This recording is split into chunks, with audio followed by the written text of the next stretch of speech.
বিশ্বের বিভিন্ন দেশের সঙ্গে আমাদের যে পারস্পরিক সম্পর্ক, বিশেষ করে আমেরিকা যুক্তরাষ্ট্রের সঙ্গে আমাদের যে সম্পর্ক, সেসব বিষয় নিয়ে তারা সার্বিক আলোচনায় অংশগ্রহণ করার জন্যই এদেশে এসেছে।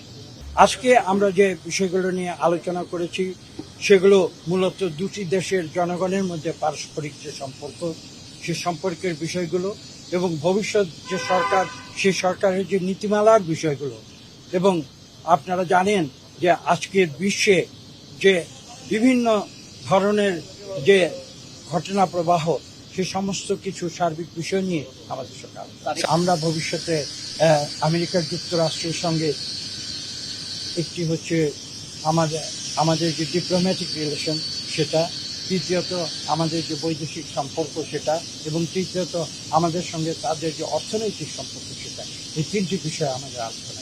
বিএনপি সরকারের পাশে আমেরিকা থাকবে কি থাকবে না, এটা তো আলোচনার বিষয় নয়। আলোচনার বিষয় হচ্ছে যে আমরা বর্তমান সরকার, আমরা গণতান্ত্রিক পদ্ধতিতে বিশ্বাস করি এবং আমরা একটি স্বৈরাচারী শাসন ব্যবস্থার অবসান ঘটিয়ে জনগণের সমর্থনে আমরা একটি সরকার গঠন করেছি।